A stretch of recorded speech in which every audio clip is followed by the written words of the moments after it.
Yeah. It is kind of like funny out there. I think we have this sort of like image of banks and it's a bank, like your money goes in there, it stays there, it's safe. But it's not how the world works. And that's something that I know Ian and I have talked about, that yeah, like your money really isn't in the bank. Hello, and welcome to another episode of the Refined Real Estate Podcast. My name is Janelle, and I'm here with Ian and Manny. We're real estate investors in Halifax. Combined, we've done over around 40 units or so. We've flipped houses, we've wholesaled, and much, much more. And myself and Ian, we are actually mortgage brokers with the Blake Wilson Group. So if you are looking for any advice on mortgage needs, we are your go-to people. So in today's episode, we are excited to be talking about private lending, and we'll be talking about the two main types of private lending or private funding. One is just straight up lending money for a fixed return. And then we'll also be talking about joint venture with a capital partner. So before we get into it, don't forget to like and subscribe on YouTube if you're listening there. And if you're listening on Spotify or Apple Podcasts, please be kind and give us a 5-star rating. And if you want to get in touch with us, we're all pretty active. We're pretty easy to find on Instagram.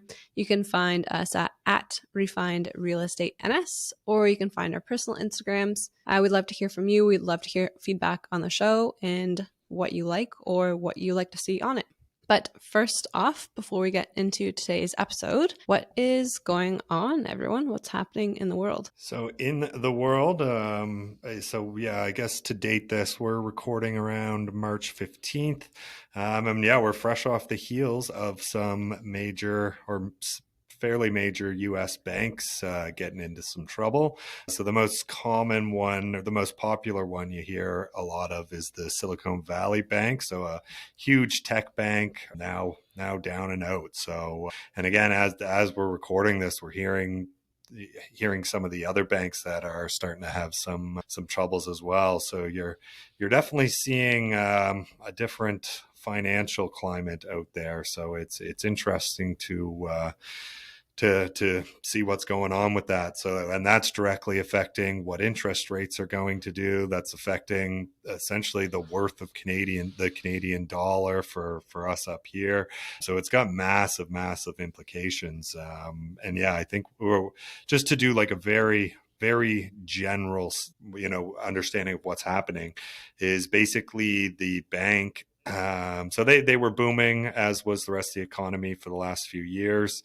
They had 200 billion plus in venture capitalists putting money into the bank, and this was funding a lot of the tech startups out there. And so by nature, with the Silicon Valley Bank in particular, the tech industry is a very expensive one to get things started. So they were borrowing lots of money, but they didn't have business that was paying that money back. And So also just right from to the start, jump in there super quickly about the tech world, that was actually a really good question. My mom asked me the other night. She was asking me why there's so much of a downturn in the tech market right now.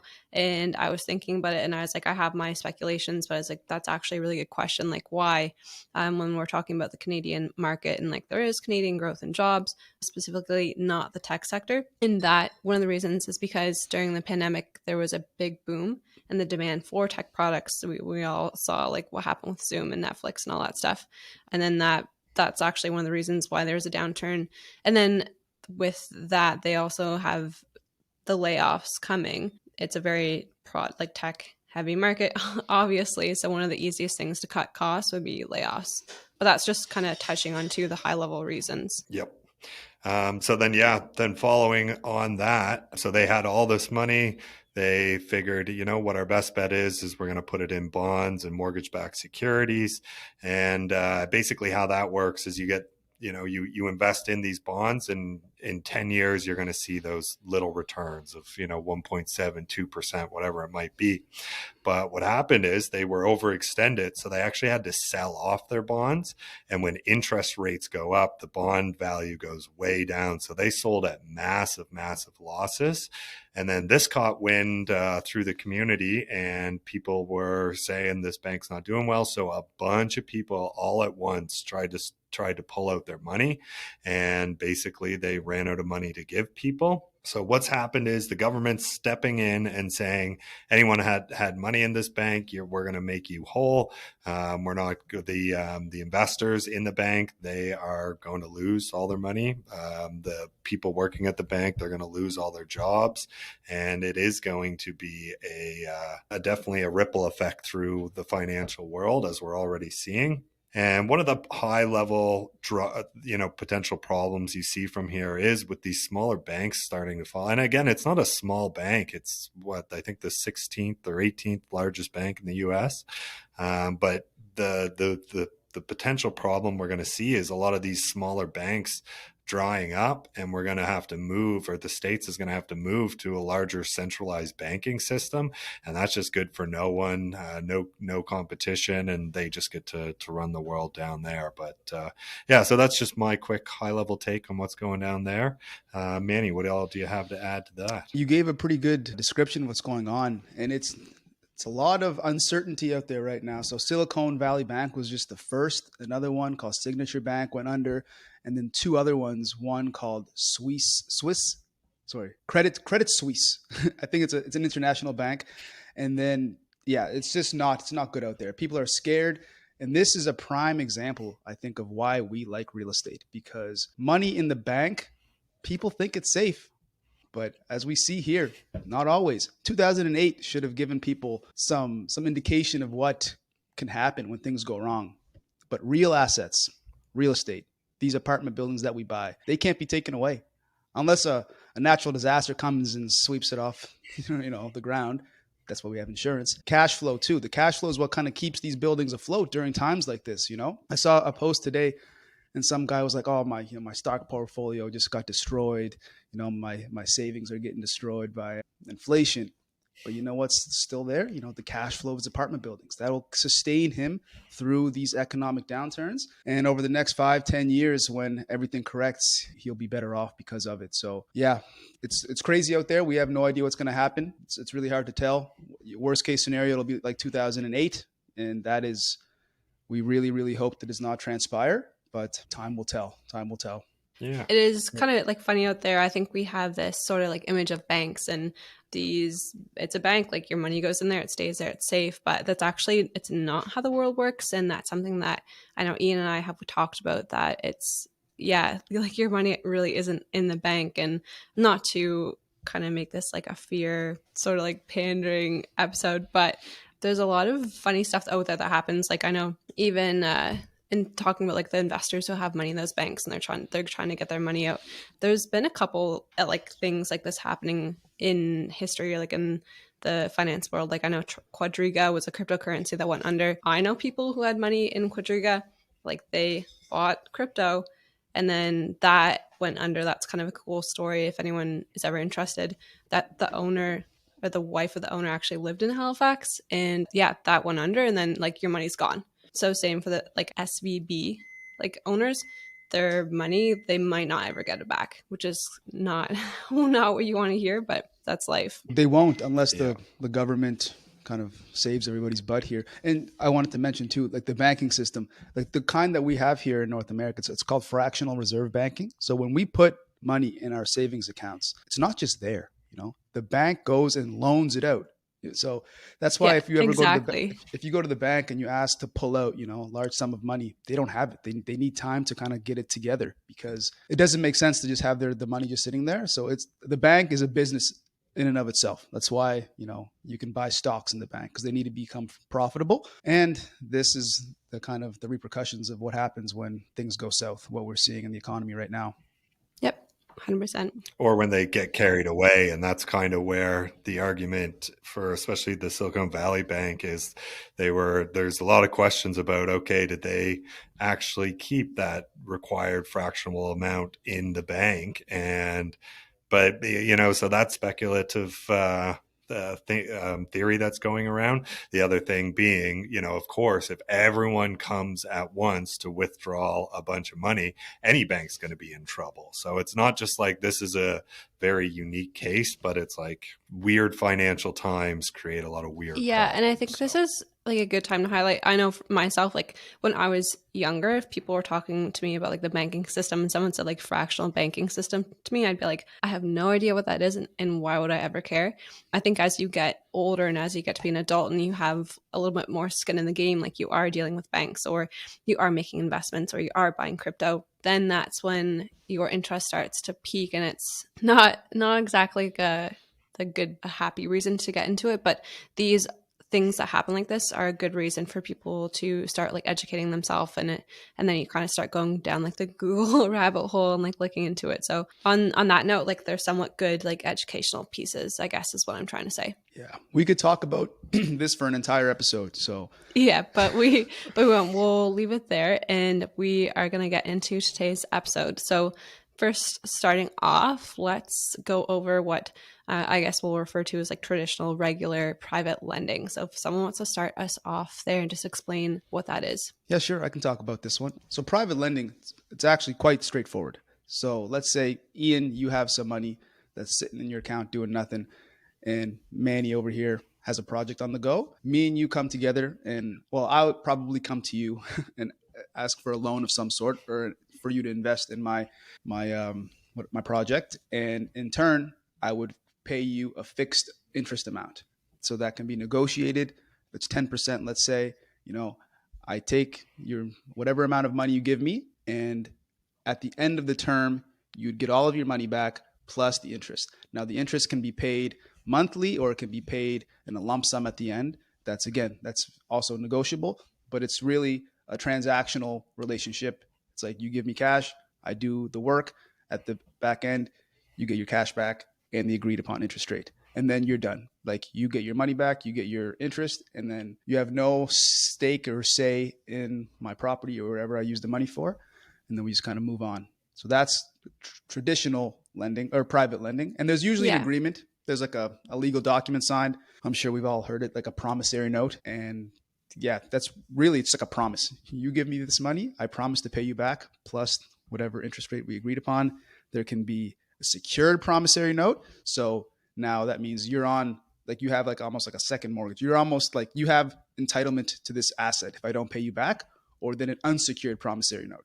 So that means if I don't pay you back, you don't really have any claim to this asset. You'll have to go through the legal system and sue me, and then you'll probably get your money back, but that's going to take time. It's going to take money. That's why unsecured promissory notes are very risky, and that's why they can be profitable, but more risk, more reward type of thing. Yeah. And I think before we get too far into it, I'll add sort of like a kind of like asterisk at the bottom that, first of all, if you are looking for private lenders, then if they are not friends and family, then you have to make sure they're an accredited investor. An accredited investor is someone who's making an income over $200,000, or between a couple, like a household, over $300,000, or has over $1 million in assets. So that's kind of an asterisk on there. If you are posting on Facebook looking for private lenders, make sure that you're doing your due diligence on that. And then the other asterisks to add to this is that you cannot promise returns. So in the context of this episode, if we're talking about any sort of interest rate, this is a loan interest rate. But when you are, say, offering an investment and you're saying the returns are 12% cash on cash return, you cannot promise that. So we're not going to get too far into that today. We're not consult your lawyer basically on that one. But yeah, just to preface the episode. We don't want anybody to sue us based off of our little spiels here.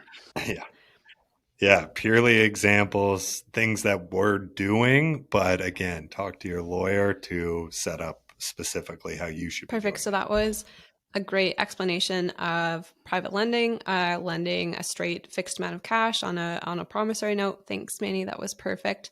And like you said, there's a couple different ways to structure it. And that's the beauty. We'll get into it later, but that's the beauty of private lending. You can structure it whatever way you want. So then the other sort of, I guess we're going to lump this into a type of private lending, but would be joint venture partnerships. So if Ian, you want to give us a description on that? Yeah, so with a joint venture partnership is typically what you do, and it's it could be any number of people or entities, that type of whatever setup that you guys want to do that way.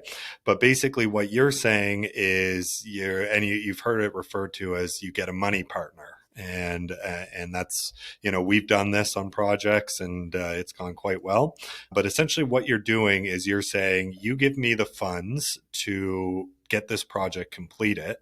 We'll both go on title. We'll both be, part of the mortgage if you need a mortgage on it, or we'll both own shares in the corporation, or whatever setup you want to do.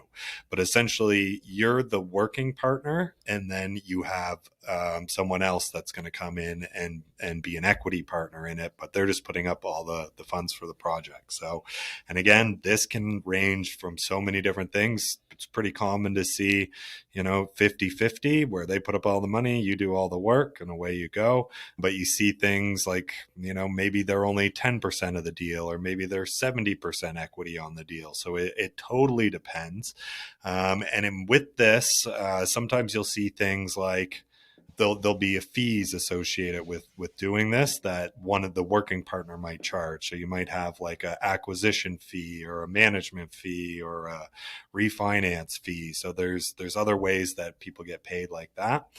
So that's how you do it. And so that's the very simple version of it. You can also see another way of doing this, which is a similar concept, but it's basically a LPGP structure. So you have your limited partners and you have your general partners. That's typically done on a larger asset with more money involved and more people involved. If you're just doing like a smaller project, like a 6, 8, 10 unit building around here, joint venture is typically all you need. But if you are going out and raising, a couple $1 million to put into a bigger asset, you might want to structure it that way. But essentially, from a high level, they're the same principle, just different. So here's corporate a question structures. for you, Ian. If you are someone who has a sum of money sitting in their bank account, now why would you go out and get a working partner? Say if you're going to buy a 6-unit building, like why bother? Like where's the incentive on that? Yeah, so it typically works. So again, say you had a bunch of money, you wanted to just go drop it in an apartment, and away you go. This is typically a strategy that works best when you're doing a value add strategy. So you're finding a really distressed asset that's well below market value, the rents are way down, all this good stuff. You have a working partner that is finding this deal, which is, as we know, and anyone else out there looking to buy real estate, is a big chunk of the battle. So you find this great asset, then you assemble the teams, or you yourself are actually going in, doing all the work, and bringing this thing up to fair market value or even above fair market value. So you're adding hundreds of thousands of dollars in equity on even like a 6, 8 unit building. If you're going in and doing all that stuff, you're adding a tremendous amount of value by doing that. And so if you have a person that's partnering with you, they get to share in that upside from the work that you're doing. So and then a lot of the ways that these things work is the money partners actually get if not all of their money back, a good chunk of their money back over time, whether that's 2-3 years, 10 years, whatever it is. So you will put your money into this investment, you'll get all your money back, and you'll still keep equity in the deal. So it's a really, really great way when you work with the right people to really build a lot of wealth. Perfect. So we can move along in talking about, we touched on a couple of them for, again, like we're talking about the private lending and then the joint venture partnership side of private lending. But looking at that, what are some of the pros? Like why, to expand on that, like why are people using private lenders? Like who are using private lenders? So private lenders, many people can use them. Like a lot of investors like private lenders because they like to own 100% of the asset themselves. They don't like to share the pile around, which it's fine because then you get to have all the say. You don't have to check in with partners. It's all on you. And that can be beneficial because that can obviously increase your net worth. Your cash flow can be better. Some risks to that as well. You're kind of limited to how much capital you can raise, or like if you're using your own money, same idea. But actually, I wanted to touch on one thing that Ian said there too. I forgot. The whole topic of JVs, we can spend an hour on just that. There's so many ways you can structure JVs, and specifically like syndications and funds. There are so many different ways you can raise money, and you have to follow like the correct route, because if you make a mistake, or if you don't do it the right way, you can be in a lot of trouble. Quite literally, you can go to jail. If you don't raise the money appropriately, or like Janelle touched on, if you're not raising money from accredited investors. Like, so before we dive into it, I want to say, I think Ian said it, like, talk to your lawyers, talk to your SEC attorneys, talk to your accountants, talk to the professionals that actually deal with this stuff, because when we're talking about hundreds of thousands of dollars, sometimes as investors, we kind of get carried away. We look at millions and millions of dollars. We kind of forget that 100,000 or 300,000 for regular folks. And when I say regular folks, I just mean people, hardworking employees that, just do their job, 9 to 5 type thing. It's a lot of money to them. It's easy if you're looking at Excel sheets and then you're just like typing in numbers and they get bigger and bigger, and you're going from like tens of thousands to hundreds of thousands to millions. And then it's important to remember that if you are seeking out partners, then you're telling them, or you're like someone that they're looking at to or seeking advice from, and you're telling them to invest their money, and like that's their livelihood. Yes, it's their livelihood. It's their life savings. Like, if it goes poorly, you will bounce back. We as entrepreneurs, we're used to making mistakes, learning, moving on. And that's actually basically the example to like why, when I mentioned accredited investors and like why do they have to make that much money, like why does that matter? And that matters, that's they're using that as a baseline or a metric to identify someone as like financially savvy and financially literate, that they understand the risks of what investments that they're looking at. So that's why they have criteria on that, if anyone's wondering where's this number coming from. But yeah, it's just so that you have someone who understands the risks. Exactly. And like, sometimes I used to think on the other side, it's not fair, for people that aren't accredited investors, because they don't get access to these deals, and it's kind of the rich get richer kind of thing. But there is rationale, because these accredited investors, they usually have high net worths, they have good jobs. If it goes poorly, they can bounce back. But if you aren't, you might just be destroyed. That's why you have to be friends and family. Yeah. I was going to say that is the distinction there, that you don't need to be accredited if you're friends and family. And then there is some wording that speaks to what like is actually considered a friend. And it kind of varies, and I don't actually have it like figured out exactly, but I think it's something along the lines of you have to prove you've met over 16 times, or do you guys know what I'm talking about? Yep. There's nuance to it. I feel like it's almost a gray area that some people may have used, but you should kind be of very interesting. careful. It's like what defines a friend? Facebook friends? No.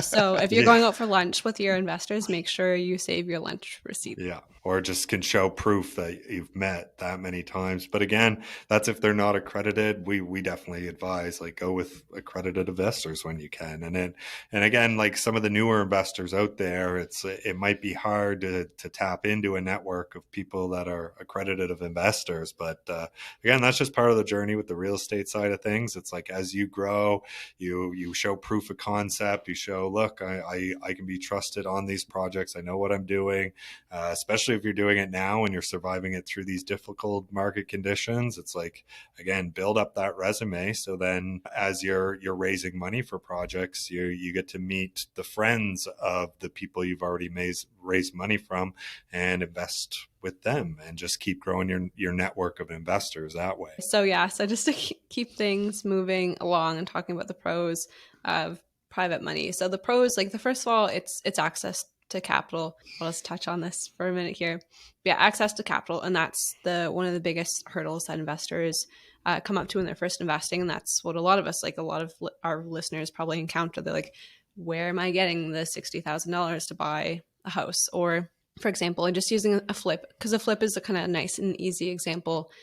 You're buying a house for $150,000. You want to put $30,000 of work into it. So that's the first off. It's having that access to capital for the down payment if you're getting a mortgage on this property.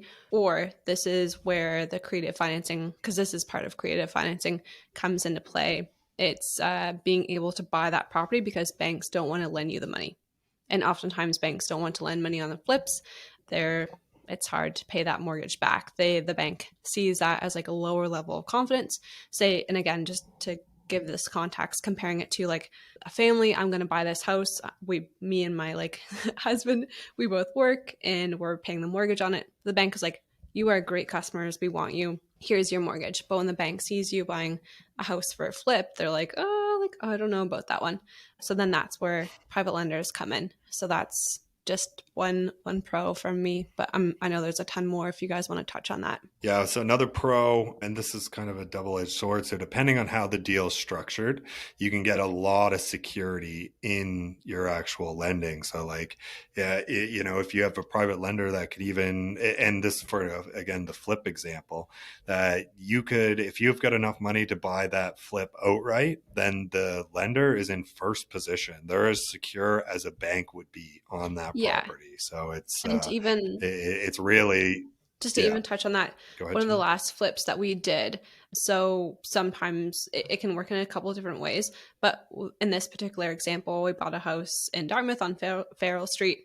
And when we were closing on that property, we were actually still signing mortgage documents because we had a private lender who was funding the entire thing, $120,000 purchase price. And they actually did fund the reno funds on that as well.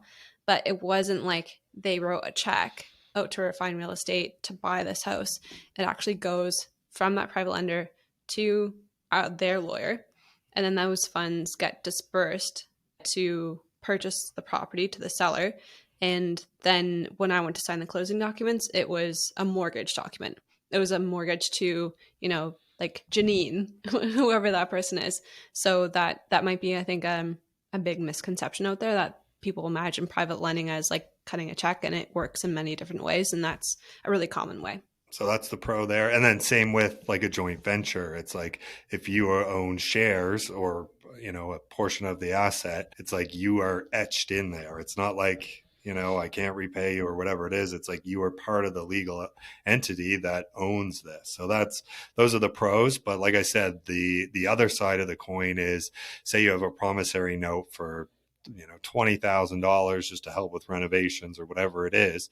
My lawyer often cautions me. He's like, that promissory note is basically just worth the paper it's written on. So say things went catastrophically bad, trying to get that money back is going to be an absolute nightmare. It's doable. But again, if you're facing, say, someone that's going into a bankruptcy or someone that's going into a very poor financial situation, like recouping that money is going to be like pulling teeth. It's going to be very, it's very so hard. Like, so I feel like kind of opinionated on this, I guess. And it's because I think, again, coming into like the more business side of things and being involved in this and being on like both sides of it and having a much better like understanding of it, what Ian just said, like it is very much just a piece of paper.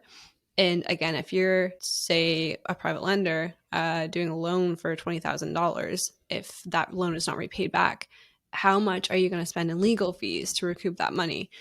So again, that's why it's so important that you have a good relationship with whoever you're lending your money to. Yeah, whoever you're lending your money to, or again, like you have a good understanding of that. So it's really not like a black and white situation here. You need trust, is what I'm trying to say.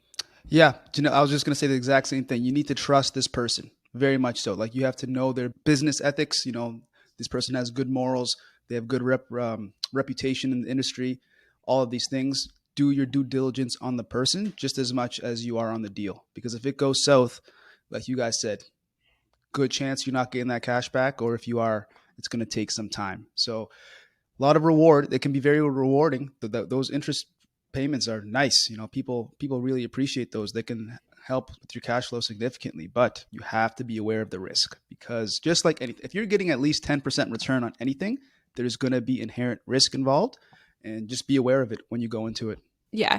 And just to kind of keep going on that, because I'm really glad that we're going this direction, because this is really like the nuances of like how private lending really works. Again, this is real life, real people's money. And that's when, maybe a deal changed, or maybe the deal is moving forward. Maybe the flip isn't selling like on time. Like I know, again, just going back to that flip example that we did in Dartmouth, because it's just a nice, easy example where we're giving our investor updates on the project. And then it was going a little bit extended over timeline. There were some issues with like the basement, the sewer, whatever. And And that's where, yeah, a little issue.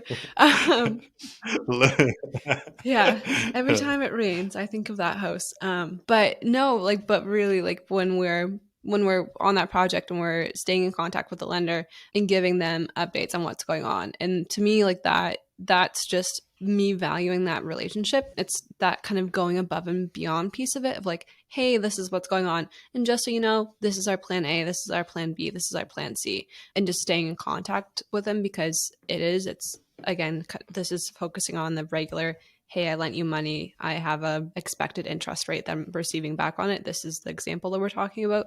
That can change. Again, it's just a piece of paper, but you as an investor, as a borrower, need to do your best to honor that. Big time. Yeah, I don't know what else about private lending so much. Again, there's so much. I know we're running out of time here now, but like again, this is stuff that we could go in hours and hours and hours. Like just like setting up the structure for one of these things, or like just like doing deals, stuff like that. Like, yeah, there's really so much. And again, like we've said from the start, we're open books. If you're either looking for private lending or you are looking to do some private lending and you guys just want a second opinion on it, we're all here to definitely give you our advice. At the end of the day, take your lawyer's advice, but we're happy to help you guys out there. Yeah, big time. Well, I heard David Green once say on their show, the Bigger Pockets podcast, about how he handles private lending, and he tells the people straight up, like, if the deal goes south, I will liquidate another asset to pay you back, because he cares so deeply about his reputation. It's more than just David Green, because he represents a brand, Bigger Pockets, that has thousands and thousands of members. So if this person defaults on a private lending note, it's a bad look for the company. So be aware of the person. That, again, we keep circling back to this because it's so important. I really want to make sure our listeners understand it's the person, understand their assets, understand everything about them, because this is your hard-earned money. So you have to be careful where you put it. And not to like end on a huge like sort of cautionary tale note, but I guess kind of 2 points to make on this. The first one is that you as an investor, real estate investor, I'm calling, and you're borrowing money from a private lender, then what's your exit strategy? Like, I guess that's maybe something I should have said from the start. Like, why are you borrowing money? You always have a plan to repay that back. I think that should go without saying, but you're either borrowing it, you're adding value, you're refinancing out, you are flipping a property, or you're paying it with the cash flow over time. You have your main exit strategy and always like leave comfort in there. And then the nice thing is, like, when private lending works and it works really well, it's fantastic. Again, you as the real estate investor, the borrower of that money, you're expediting your journey, you're growing faster than you could have done with your own money. And then the lender, the person like lending you the money, they're getting better returns that they're seeing in the stock market, in traditional like GICs or mutual funds. That's the idea, is that we're offering something that is a better product than is what else is out there. Yeah, big time. Couldn't agree more. Yeah, Yep. That's private lending. So on that note, if anyone out there listening is interested in doing any investing with us, we are certainly open to having that conversation. We're quite choosy with who we would even work with in that regard. And we've got lots of options with that, but we're always looking to bring on some more projects and more investors, and just even have that primary conversation or preliminary conversation. That's something that each one of us would love to do with you. So if that's something you're interested in, by all means, reach out. We've got a bunch of projects in the works right now, and we'll be looking for capital to get those going. And just to like add on that, what you just said, like being choosy, it's definitely making sure it's a good fit, because there are not investors are doing the exact same thing. Projects have a bit different timeline. They have a different risk tolerance. They have a different payback strategy, and then finding that investor to match that up, that's so important. And again, like your investment strategy, like I had a conversation with someone a couple of months ago who was looking to raise some private money. They're like, man, everyone I talk to wants equity, and like it's so hard to convince them. And I said to them, I was like, no, like you're not speaking to the right people. You have to find that person out there who that's what they want, and that individual, that lender doesn't want equity maybe at that time or ever. There's a very much like a mixing and matching going on here. Alrighty. Well, I think that wraps this episode up. So thank you guys for listening. But I guess before we sign off, do we want to do like any thing of the week, any like tip of the week or anything like that? What were we thinking on that one? I think we did a little bit of Ian's insight on the Silicon Valley Bank. I just didn't label it as such. Alrighty. Well, thank you for listening. And as always, hit the like button, subscribe. If you're listening on YouTube, definitely leave us a comment. We'd love to hear from you, hear what you guys think about the show. And if you're listening on Spotify, Apple Music, and if you are listening, definitely like take a screenshot, share it to Instagram. We would love to hear from you guys. And just a reminder, if you didn't catch last week's episode, we did, or the 2 weeks ago, I guess now, but we did a deep dive into multifamily. And anyone who did listen in comments, sends us a DM on Instagram. I will share with you that analysis sheet that I've made. So yeah, just a reminder. But that's it. Thanks for listening. We'll be right back.